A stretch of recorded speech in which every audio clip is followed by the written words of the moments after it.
So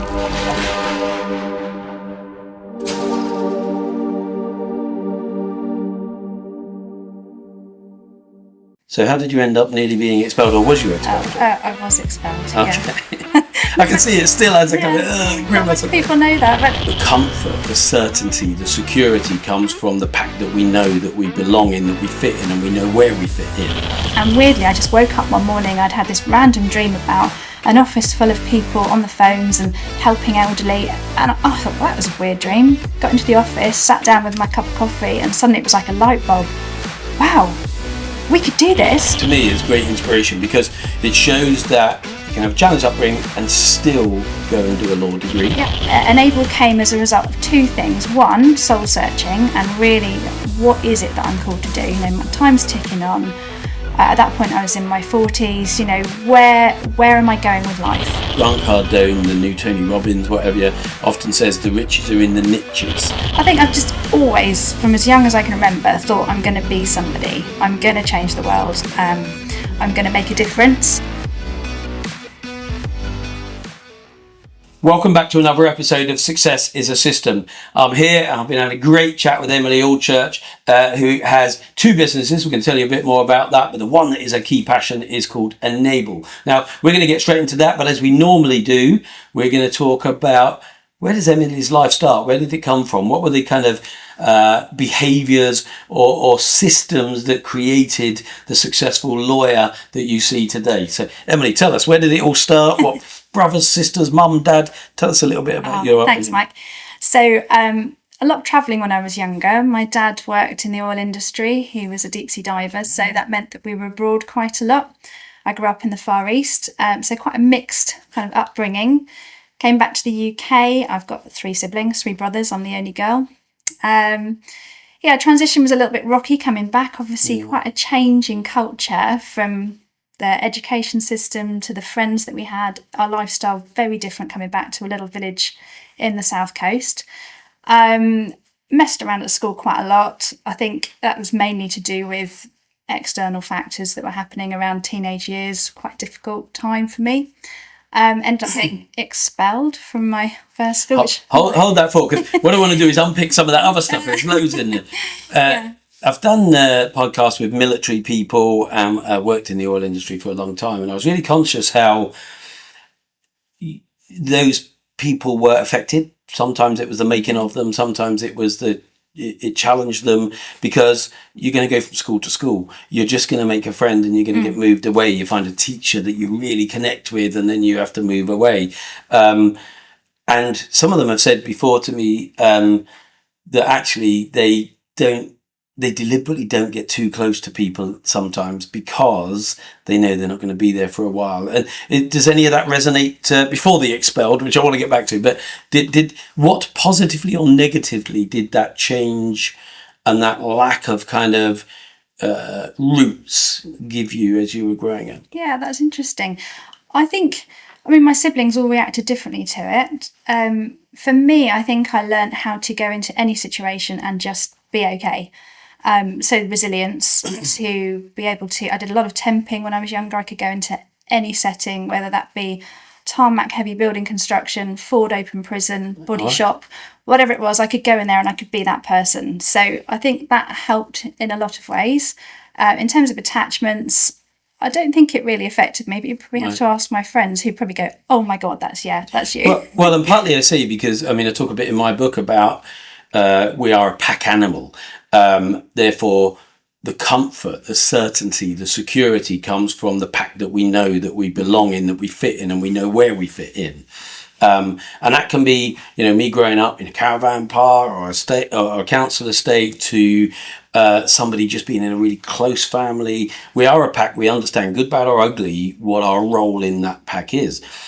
And I often say, if you leave that pack, the fact that you're trying to leave, the pack will try to kill you.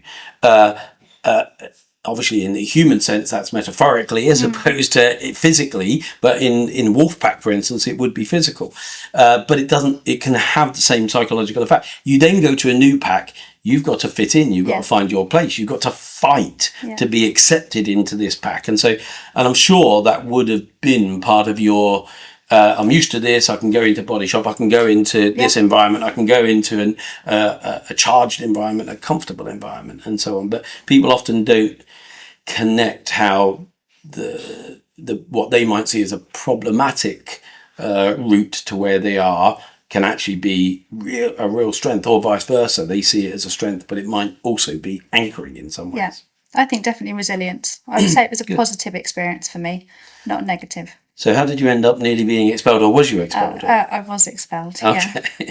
I can see it still as a kind of not many people know that, but they do now. I'm just thinking of my children listening to the podcast. But yeah, so it wasn't a great time in my life. I was in trouble with a lot of different, the police, fire services, etc. That's why. Just went off the rails. I think coming back from the Far East, I was used to a system that was very disciplined. We had a lot of you didn't mess around in school, otherwise you'd be publicly caned. It was a very strict setting, and you wanted to do well. So I came back to the UK situation, and I remember putting my hand up in class to answer a question, and the teacher saying, "We don't want to hear from you again, Emily." Wow. And just that feeling of, okay, this is not good. Being, keen, wanting to answer the questions, that's not seen as a good thing here. That's actually seen as a negative thing. Yeah. So I kind of thought, well, what do I do in lessons then? I was bored. I wasn't being stimulated. I think I was probably quite bright. And in a big class of 30 kids, there's no, if you're in there and you're in the middle somewhere, you're just going to get lost. So I'm not making excuses for my behaviour. I do take some responsibility for Justification is guilt. I did just mess around, and it was harmless in my view. I wasn't deliberately trying to be difficult, but I just found things funny, and I'd make people laugh, and I'd set people challenges to make the lesson less boring. Ask to go to the toilet and bring back something from the DT lab to prove you've been, to there. And just little challenges that I'd set people that would get me into trouble for not concentrating. So an interesting, you raised so many really interesting themes. I mean, firstly, it's really important that we share, whether it's for me with an abusive father or bankruptcy or homelessness as part of the journey, because if we only share the perfect side, they all think I'm never that perfect. So they immediately switch off from any lesson that might be there because you're not like them. So to hear that you're not perfect either, and you had these problems, and even if it's our kids, is a good thing. The other thing that you said about questions, and the biggest time I fell out with my daughter's school, both of them, was over a teacher putting something in their report when we go in to do the parent-teachers thing. In fact, my wife stopped me going to the parent-teachers because I would say, how dare you say she asked too many questions? How do you think children learn? You're a disgrace if you don't. If you ever tell my daughter she can't ask you a question, I'm going straight to the head, I'm going straight to the trustees. That is your job. So I get really angry about it. But it does seem to be a more British thing and yet you look at toddlers, we learn at our most between 0 and about 5, almost before we go to school. Why? Because we say, why to our parents? Can we do this? No. Why? Because I got busy. Yeah, but why?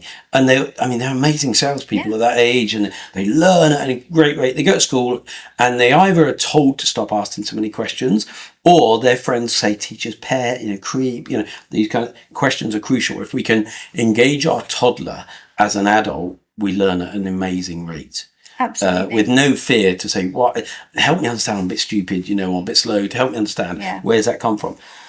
Second thing is that a lot of people, it's still going on today a little bit less, that were problematic children that were expelled or excluded and so on, are actually gifted and able. But because so they say that the average person to learn has to have the curriculum repeated 7 times. They didn't realise it, but in a school curriculum as doctorate education, we're taught again and again and again, repetition being the mother of success, times tables being an obvious example of it. But we have to repeat to learn. Now, a good teacher will do it in different ways, so that you won't even realise they're repeating it because they're giving different routes to the answer. But if you understand that repetition is the mother of success, it's a good thing. But if you're gifted and able, you probably got it on the first or second iteration of that teaching. And then by the third, you're thinking, I've got this, why are they telling me? Yeah. By the fourth, you're becoming disruptive because you're starting to look around and poking a friend or chucking a bit of paper at them.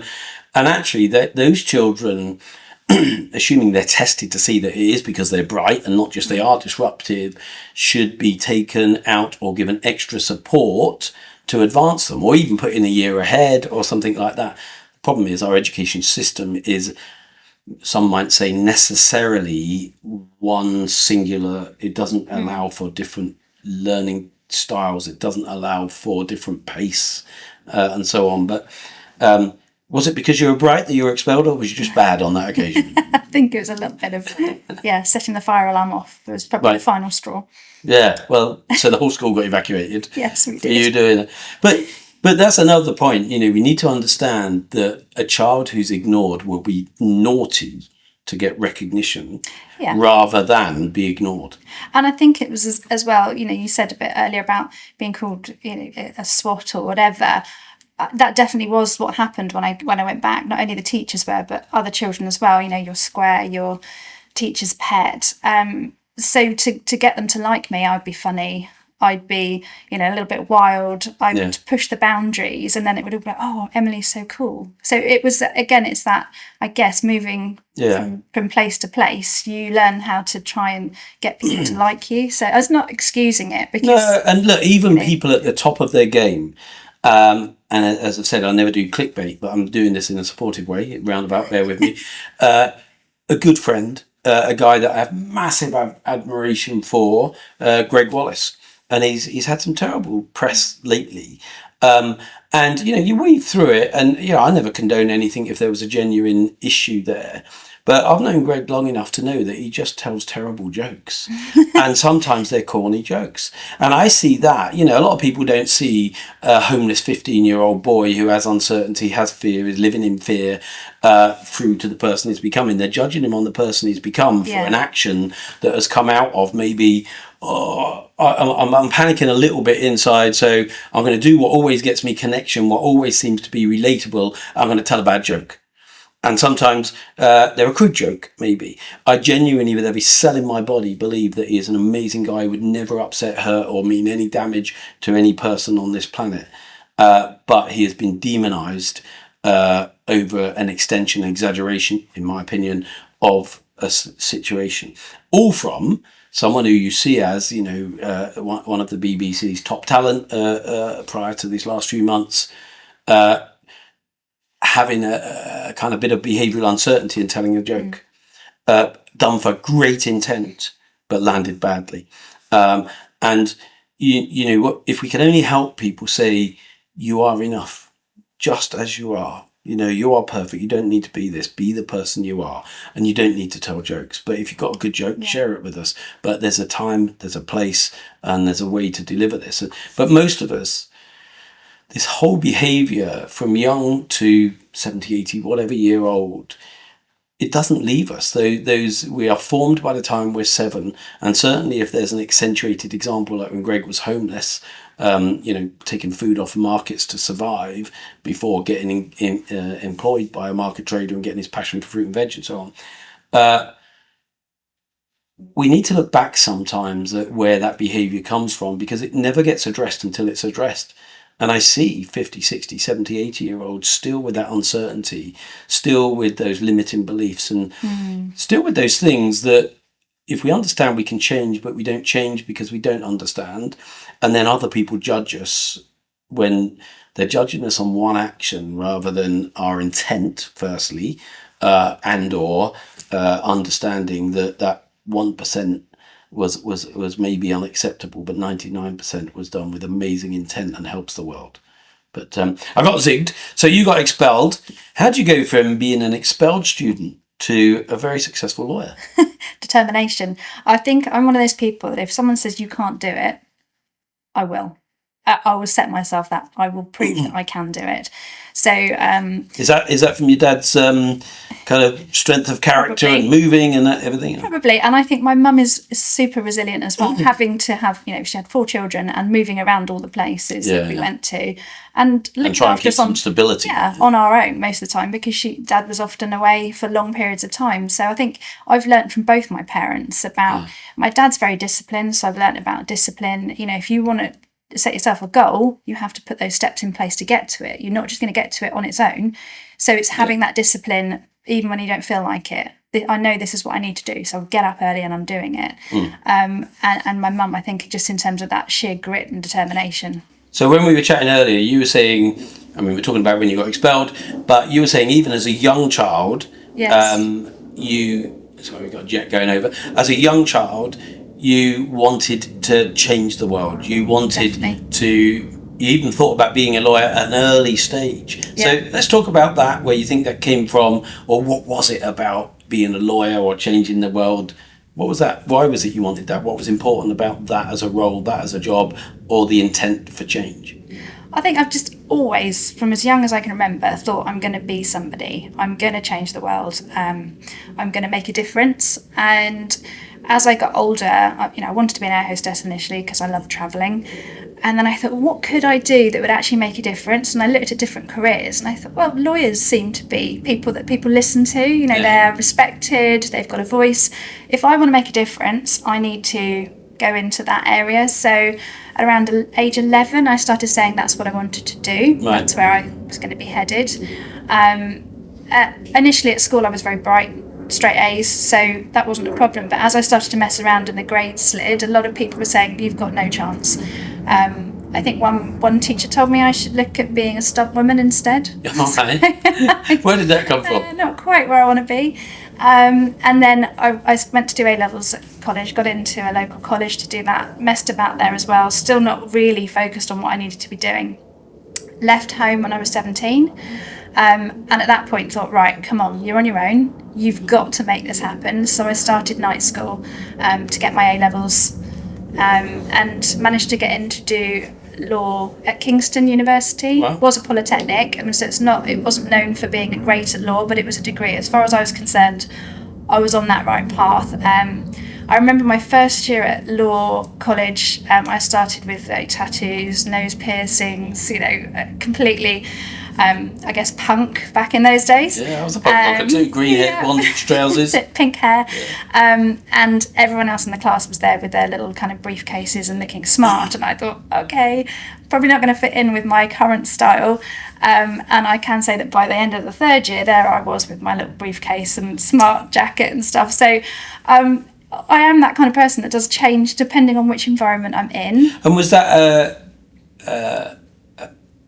I'm trying to be sensitive, which I never am. But was that because you felt you had to fit in, or you recognised that you were being seen as the punk rather than taken seriously as the lawyer? Yeah, definitely. Was it a desire to be able to do what you needed to do and an adjustment therefore, or was it I've got to fit in because I don't?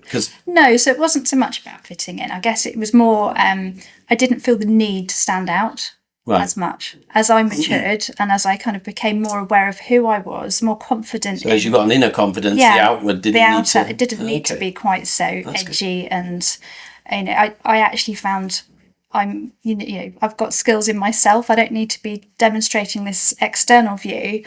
I'm quite happy to be myself. So I think I did a lot of growing up in those years. So, to me, it's great inspiration because it shows that you can have a challenged upbringing and still go and do a law degree. Yeah. But you didn't stop there. You went on to do a master's. Yep. I actually got married in the middle of my first degree and bought a house and renovated that at the same time. So 18, 19 was this? It was all crazy. Yeah, 20. So then I did a master's in human rights law. Didn't want to be a solicitor at that point because I just thought that's just sitting in an office. I want to change the world. So I was like, okay, I'll do human rights law.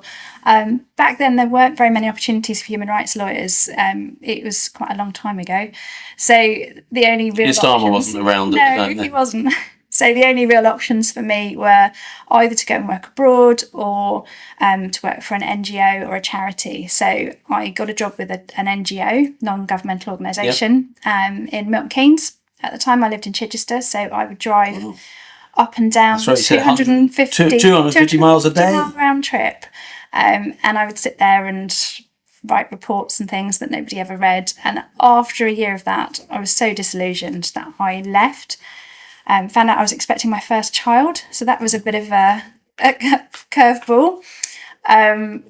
got a job at the local college just doing temping for someone else's maternity leave. And I just thought to myself, what are you doing? This is not your course. You know, you were going to be someone. Yeah. You're completely now just floating. I felt like I was floating. I was temping, you know, living in Chichester. I hadn't moved very far from my parents. I was quite frustrated. So at that point, I decided to do my LPC, which is when you qualify to be a solicitor. Right. I thought I'd be better off as a solicitor, locuming and earning decent money, which will enable me to then do more studying or whatever I wanted to do, but better off than just doing temping at the college. So that's what I did. Had my second child whilst doing the LPC, because they're only a year apart, my two eldest. And then, so managed to get my qualification. So, and it will seem disconnected as a question, but a lot of people I know who have done variations of self-development or have kind of adapted their behaviour are people who have spent a lot of time commuting. And so you were doing at least 2 hours each way each day. Yep. Were you listening to self-development tapes? Were you just listening to music? How were you using that time? Back in those days, we didn't have a lot of stuff on that. You know, I had a CD player, which was really kind of novel. So it wasn't that you could just plug something in. Right. So I did listen to audiobooks. Even back then, I was very keen on learning a lot of self-development. And I would just spend that time thinking and working out what I was doing next, planning the next actions. Over 60% of tradespeople in the UK are saying they're working harder than ever, but not seeing any real growth. So many people, when they set up on their own, leave a job to be able to make more money, get more freedom, and yet often they find themselves trapped into working more hours without actually making more money. I've worked with hundreds of trades across every different skill set. What I can tell you is, at different levels, from someone who's just got to the 100 grand, but they're struggling all on their own, to someone who I'm working with who's got a 35 million pound property portfolio, the same problems exist. And if you don't fix those problems, you never, ever scale. We often learn how to do our skill, the plumbing, the electrics, the carpentry, but we haven't learned the tools of how to turn that into a business, the finance, the marketing, the selling, the building winning teams. Through my proven strategic mapping and planning session, which I've built over 20 years and helped thousands of businesses, I have helped most businesses that I work with double their revenue within a year, double their profit within a year, and then we start to see the real scaling. Some of them have 10x'd their business within 3 years. They do it while working 20% less hours on average. The reality is, it's the distractions and the lack of systems, lack of process, lack of knowledge that is making us have to work harder. In reality, most people I work with, I'm telling them to do less but better, focused on a key strategic plan of where they need to go and what they need to do to get there, and the partners they need to help them along that journey. I help them get off the tools, double their turnover without being tied to the business. I've worked with so many tradespeople that I'm supremely confident that I will double your business. I will bring in more sales, I will get you off the tools, and I will help you run your business without being so tied to it. If that hasn't happened within 6 months, I'll work with you for absolute free until it does. I'm confident to give that because I know it always does. We make that transition and we move forward. Download my free guide, the 5 systems that every trade business needs to scale to over £1 million.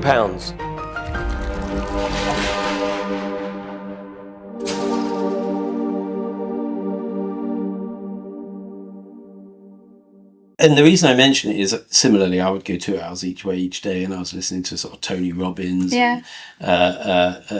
great examples, Les Brown, and it was programming in my brain. I never realised at the time, but I mean, I was trying to sort of get that motivation.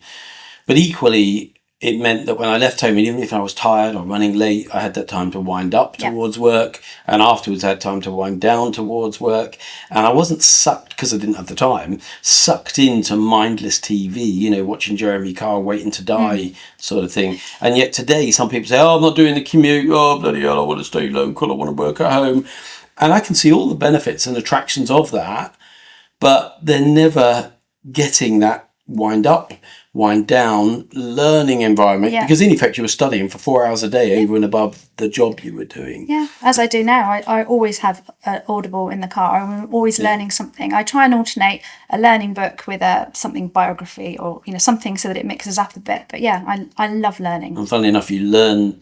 I mean, sometimes I talk about mindful mindlessness, watching something on Netflix.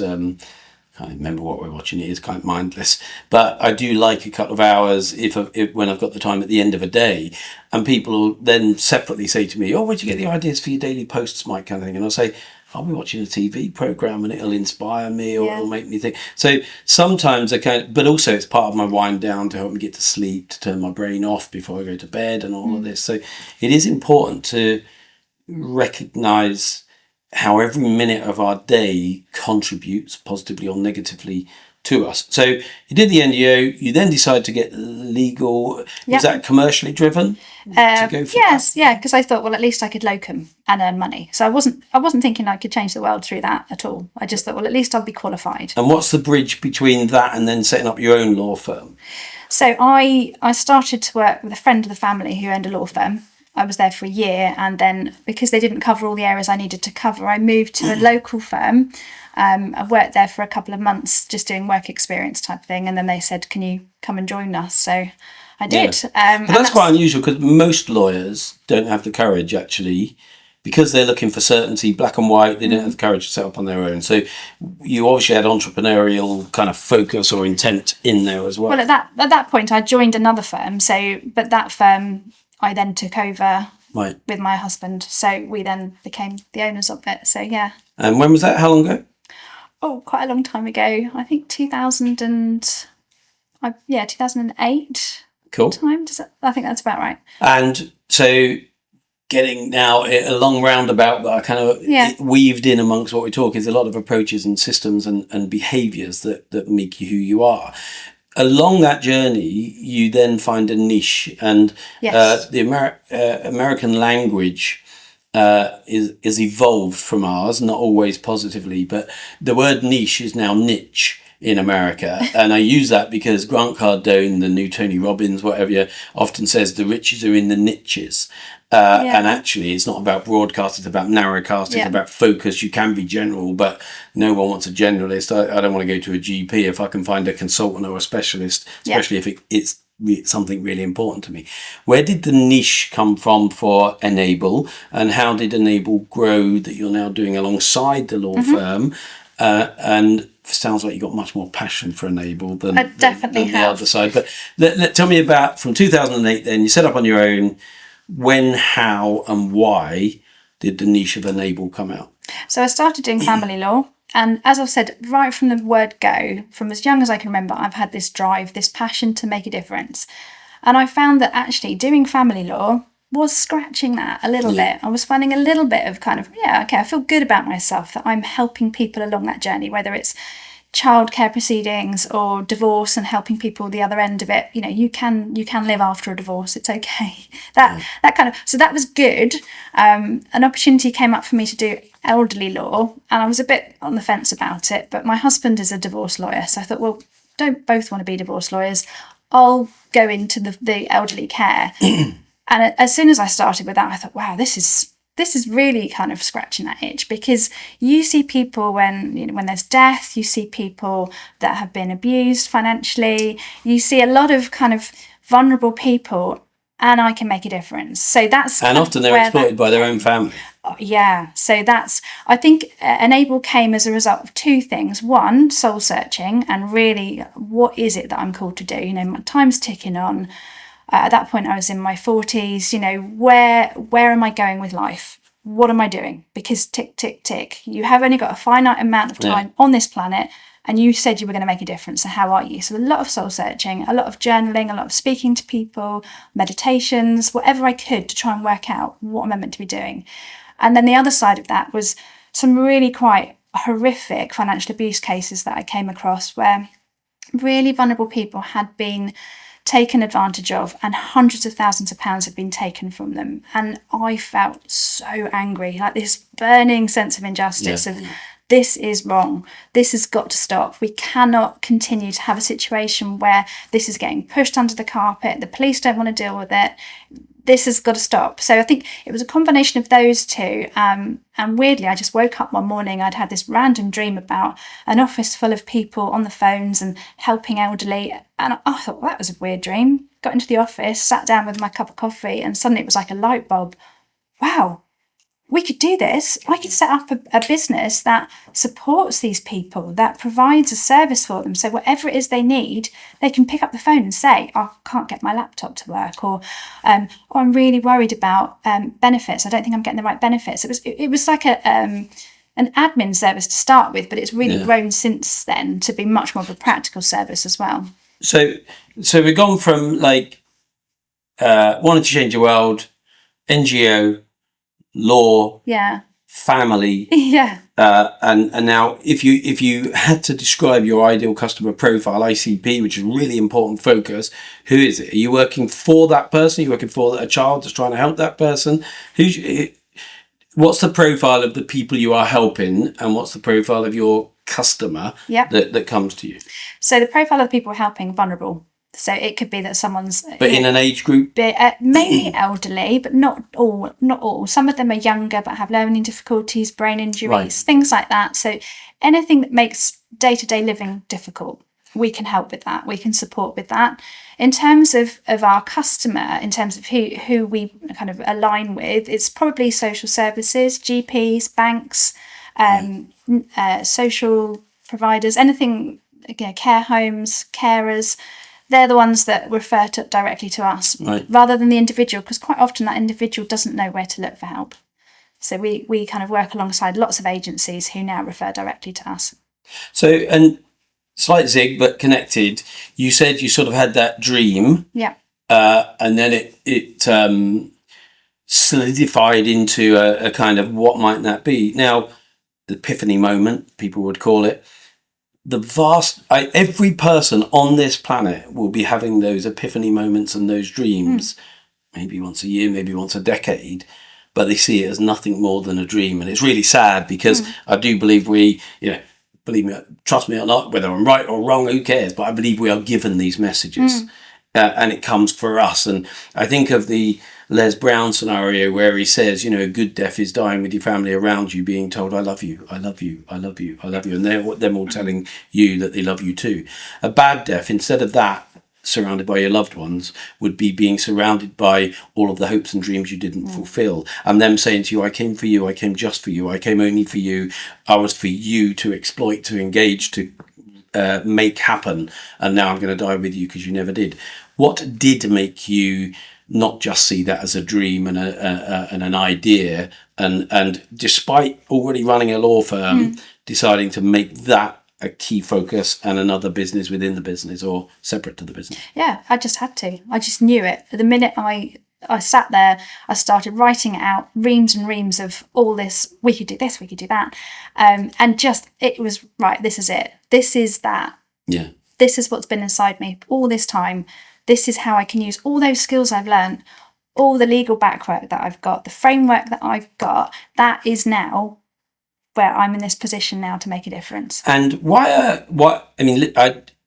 Kevin Byrne mentioned it when we did the podcast with him and mentioned you and what you do. And I thought, that's a great idea. It's an obvious idea that there's people who they spend their life to build a kind of base of finance, often in their home.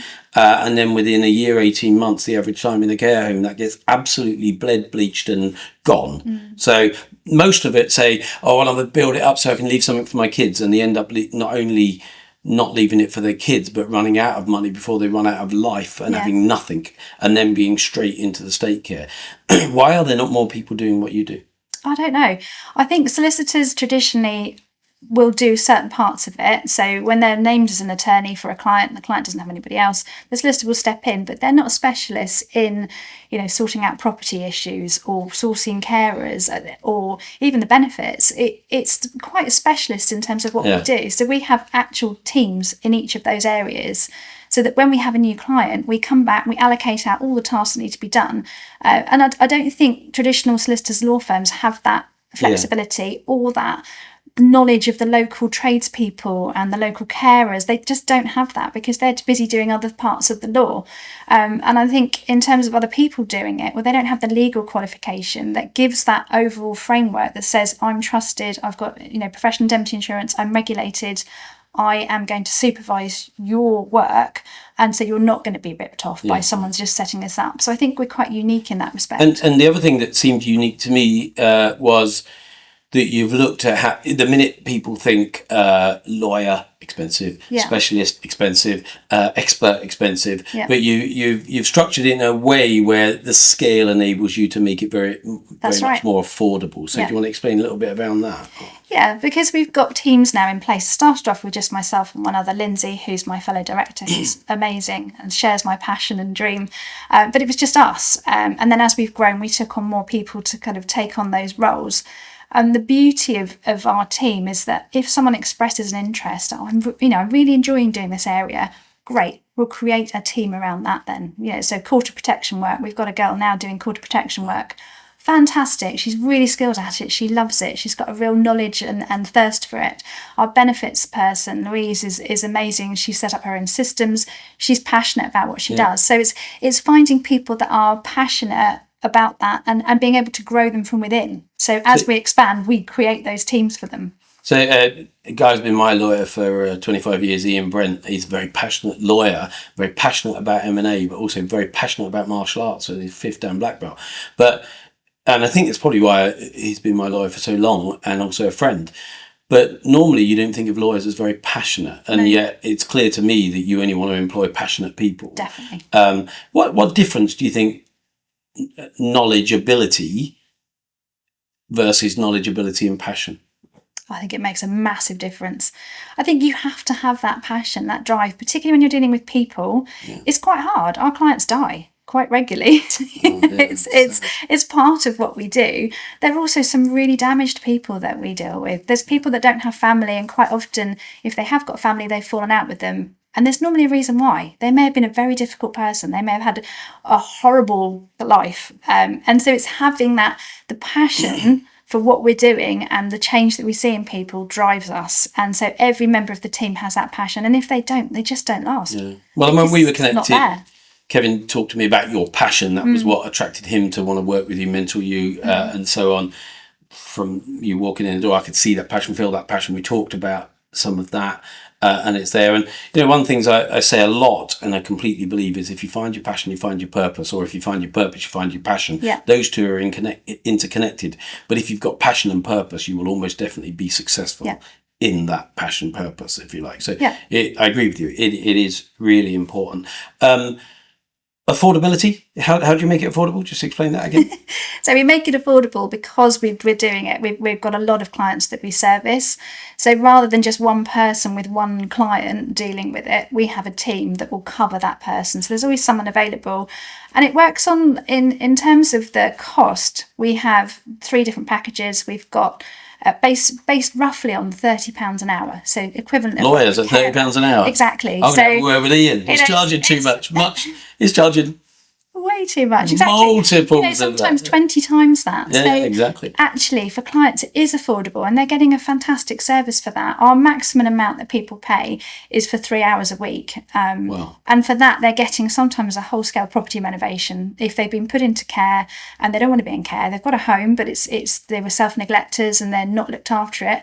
We can get that property back to where it needs to be, get the carers in, even live in care, and then have them move back home. And so for what we charge, that's incredible. And I know from really looking at it as well, often you're finding grants they didn't know about, definitely. Ways that they can claim against tax that they didn't know about. So you're one of the key focus areas, it seems to me, is to look for ways to, one, you're not charging a lot. 2, relatively, and you're getting the benefit of still being a commercial business because of scale, but you're also helping them look at funding externally rather than having to self-fund. Yes. Oh, yeah. We always try and put the clients in a better position financially if we can.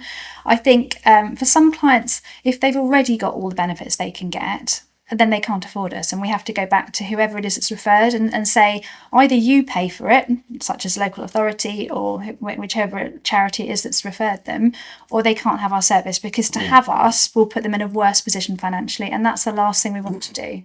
And sometimes people come to us with a lot of debt, a lot of debts that have racked up because they've got maybe dementia or something like that. They haven't been able to pay these things, and so quite often we can step in and actually negotiate settlements for all of those, clear the debts, and help them start again.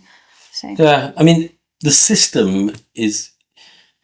I was going to say I was going to be sensitive. I don't know what's happened to me today. I'm always, but the system is very unfair in the UK, I think. I mean, listen, I was in court 2 weeks ago for speeding, and we got chatting. The guy who was driving there, because I weren't going to be able to drive back, he met a guy who walked in that he knew, and he said, "Oh, you're looking really slim. You lost a lot of weight." And he said, "Yeah, I've got stage 4 cancer." Oh, gosh. And it was like, even I didn't know the guy, but even I thought, "Oh, that's terrible." And he's there for speeding. And I think, oh, God, he hasn't got long, and yet they're doing it for speeding. Anyway, he goes in, still give him a £400 fine, and I'm thinking, I said to him, "Don't pay it, mate." What are they going to do? But the fact is, the system doesn't say this person's given their whole life, or this person's had a horrific car accident, or this. It doesn't treat them any differently. No, and I think the whole way that we deal with things on a commercial basis is geared against people that are vulnerable and elderly. If you look at Universal Credit, they're now saying you have to have an email address and a phone number. A lot of our clients don't have email addresses and phone numbers.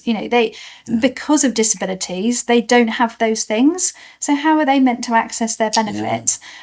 With our clients that are elderly, the digital age, I love the digital age. I think it's fantastic. I love using AI. I love the possibilities out there. But for our clients, they can't do online banking. They can't even do the telephone banking because they can't remember their passwords. They've forgotten what they're meant to be saying. Even going to see a GP, if it's a public car park they need to park in, they can't pay for it with their phone. More because chance of winning the lottery than getting an appointment at a GP. It's a nightmare for them. All of this, even during COVID, that was a really difficult time for a lot of them because everything was put online, and yet these people don't have online services. So how do we, I think as a generation coming up, how are we thinking, what about the systems that we're putting in place? Are we isolating people? And the answer is yes, we are isolating them. We're closing the banks. We've just had Lloyds announcing with Halifax and Bank of Scotland that they're going to be closing 70-something branches. This is going to have a massive impact on those that are vulnerable, especially our elderly, who cannot access anything other than in person. And if the in-person banking is stopping, then what are they meant to do? And to me, a civil society is often one of the best ways to look at whether a society is civil or not is the way we treat our children, the way we treat our elderly, and the way we treat our infirm. And yet they all seem to be somewhat wanting, and the attention's going on people who are say they've got mental health. Many of them are lying, and I'm happy to say that many are lying. Say they've got mental health. They may have mental health issues because they're sitting at home watching Jeremy Kyle waiting to die, and they're getting depressed. If they went out and had a walk, it would change their life. I've spoken to many doctors about this. Reality, fresh air, daylight, getting out, walking, moving changes that whole sort of physiology and so on. And I see it also in many of the people I mentor and the groups that I speak to. One of the primary goals of both of them is to give my kids security, to look after my kids, to provide for my loved ones, or to look after my mum who's looked after me all her life, my dad, whatever it is. That seems really obvious. And I know that what you're offering is a really desperately needed service, a really valuable service. So, shameless ad, how do people connect? What's the business name? What's the website? How do they So you can connect through Enable, www.enableltd.com. We have referral forms on our website that you can just fill in and submit to us. We're on LinkedIn, Facebook, Instagram, all the socials, we're on there as well, so you can connect with us through that.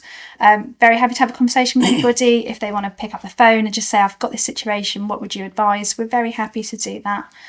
Brilliant. Well, listen, I look forward to coming and doing another lead-on story to see I know you're growing already, doing an amazing job already, changing people's lives, improving people's lives. But before we end, and we will come back on Enable in the future, but before we end this podcast, really interesting journey through, not a stereotypical lawyer's journey, and still there's a great ambition to grow. But what would you say to your young self that was being naughty in school or being expelled, if they were sitting here where I am today? What would be your message for them? Because there might be someone out there who's thinking they can't be a lawyer. I think I would say you are enough. You don't have to do all that. You are in the right place, doing the right thing. And I say it to myself almost daily, you're in the right place. And it's that knowledge of, okay, if you strive, as I was doing, I was striving to push different doors. I'm going to do NGO, I'm going to do this. It's not going to happen. If you stop, listen to your heart, pursue your dreams and your passions, it will all happen. Yeah. Well, and one of my sayings is stop, breathe, think. Yeah. If you stop, you can breathe. If you breathe, you can think. And if you think with good oxygen, you make better decisions. Yeah. So it's a great one. And equally, there are a lot of people who are at the second half of their career or their life, and they're not sure. They still got some of those uncertainties. If you were the 15, 17-year-old you, and you were going to give yourself a message, what would it be? Oh, that's a good question. Do you know what? I think I'd say I'm proud of you. Yeah. Yeah, it makes me quite emotional. But no, and that validation of, okay, you've been through some stuff, but you've done a lot of good too. You've changed a lot of lives, and you have done well. So yeah. And thank you for that, because so many people, we look at where we are, we look at where we still got to go, we look at what we haven't done, we look at the disappointments that we may have focused on, rather than saying, I did this and I did this and I did this. And often to our younger self, it's hard. It is hard. And I think our journey in life isn't for comfort, it's for discomfort. We grow through challenges. And actually, I think when most people look back at life, they wouldn't have wanted an easy life, because it is the being expelled, the challenges, the long journeys, the work, the striving is the great word that makes us. Yeah. So thank you. Thank you. I hope you've enjoyed today's session. There's loads in there. Never just listen once. We learn once for pleasure. We listen once for pleasure, once to learn, and 3 to embed. There were some great lessons in there. I hope you've enjoyed this podcast today. If you have, please like, share, subscribe, and come back again for another episode of Success as a System. Thanks, Emily. I appreciate your time.